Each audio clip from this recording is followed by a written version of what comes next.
চালের অবস্থা কি? এই চালের এত দাম বেড়ে গেল, থামেন। আপনার চালগুলো সব নষ্ট হয়ে যাচ্ছে, সব নষ্ট করে ফেলছে। চালগুলো সব নষ্ট করে ফেলেছেন। হ্যাঁ, এই চালগুলো সব নষ্ট করে ফেলছেন, তারপরও দেখেন আপনারা চাল বাজারে ছাড়তেছেন না, আর কৃত্রিম কাশিস্তরকে দাম বাড়িয়ে দিয়েছেন। এই তো চাল তো দিতেছেন, কি অবস্থা আপনি বলেন তো? এটা ঠিক আছে? এগুলো এই চালগুলো ঠিক আছে? একটাও ঠিক আছে? দেখেন তো, সবগুলো তো নষ্ট করে দিয়েছেন। কত বছর যাবত রেখেছেন এগুলো? 3-4 বছর না, এটা হইছে 2 বছর না 2.5 বছর যেন হইছে দোকান। হ্যাঁ, কিন্তু তো ওপেনিং থেকেই তো আছে মনে হচ্ছে। এগুলা বিক্রি হয় নাই তো ওইজন্য আর রেখে দিয়েছে। বিক্রি হয়নি না বিক্রি করেননি? কোনটা বিক্রি হয় নাই? যেটা বিক্রি হয়নি। মার্কেটে যেটা একটু ভালো পর্যায়ে যায় ওইটাই মানুষ চায়, আর ওই যে নরমাল যেগুলো ওইগুলা চাই না। এটা কি অবস্থা এগুলো? এরকম আমি তো কোনো দোকানে দেখি নাই। সবগুলো চাল নষ্ট হয়ে গেছে তো, তাই না? এগুলো চাল ভালো আছে বলেন? সব নষ্ট হয়ে গেছে তো।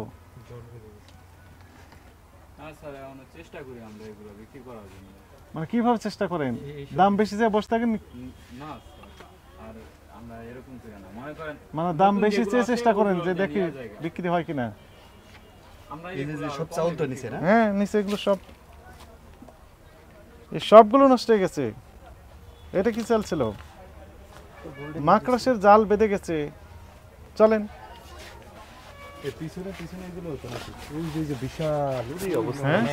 উপরে তো নষ্ট হয়ে গেছে। চাল ডাল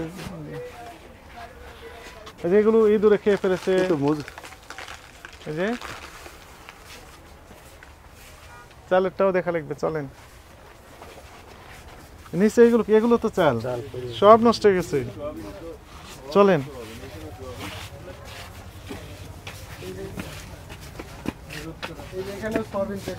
এখানেও তেল আছে।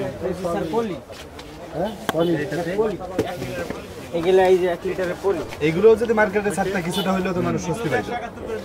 এগুলো তো বিক্রি করতেছে, তাও তো মার্কেটে নাই। আমরা তো সব মার্কেট মানে চলেন, খুচরা দোকান করে আসতেছি।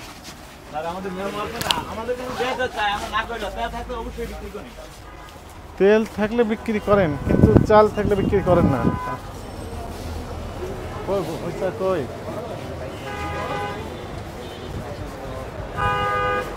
এই অনেক বছরের চাল নষ্ট হয়ে যাচ্ছে, পোকায় খেয়ে ফেলতেছে, ইঁদুরে খাচ্ছে, সেগুলো রেখেছেন পাইল করে মজুদে, কিন্তু বিক্রি করতেছেন না। এই যে আপনি তো কৃত্রিম সংকট আপনি তৈরি করছেন। মাঝে দিয়ে চালের দাম বাড়ছিল কিনা বলেন?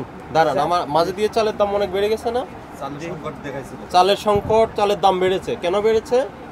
আপনারা হলো চাল মজুত করে রেখেছেন। পুরাতন যে কম দামে চাল যখন ছিল তখন এনে মজুত করেছেন, ওই চাল বিক্রি করতে পারেন না, এখন ওখানে পোকা ধরেছে।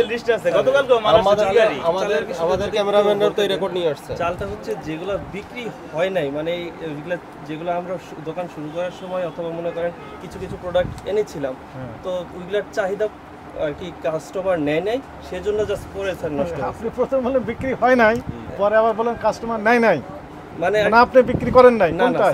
আপনি যেরকম দেখেন এই যে মুজাম্মেল যেগুলো আমাদের রেগুলার চলে ওগুলো কিন্তু বের হয়ে যাচ্ছে, কিন্তু জাস্ট যেগুলো নাকি ওপেনিং, তার মানে ওপেনিং থেকেই মজুত করে রেখে দিয়েছেন আপনি। আমাদের দোকানের বয়স 2 বছর স্যার।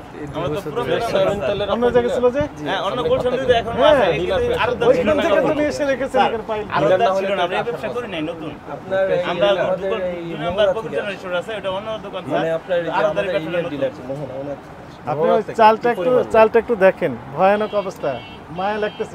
চালগুলো নষ্ট করেছে, এটা জনগণের খাদ্য আপনি নষ্ট করার ইচ্ছার প্রশ্ন নেই। আমাদের কাস্টমার যা আসে আমরা তা দেখি, কিন্তু ওই যে বললাম স্যার ফার্স্ট টাইম দিয়ে মাল হয়েছে, অনেক মাল আছে ফার্স্ট টাইম এগুলো হইতো 2-1 বস্তা না, শত বস্তা। সব কোম্পানি মিলে কয়টা তেল আছে আপনার কাছে?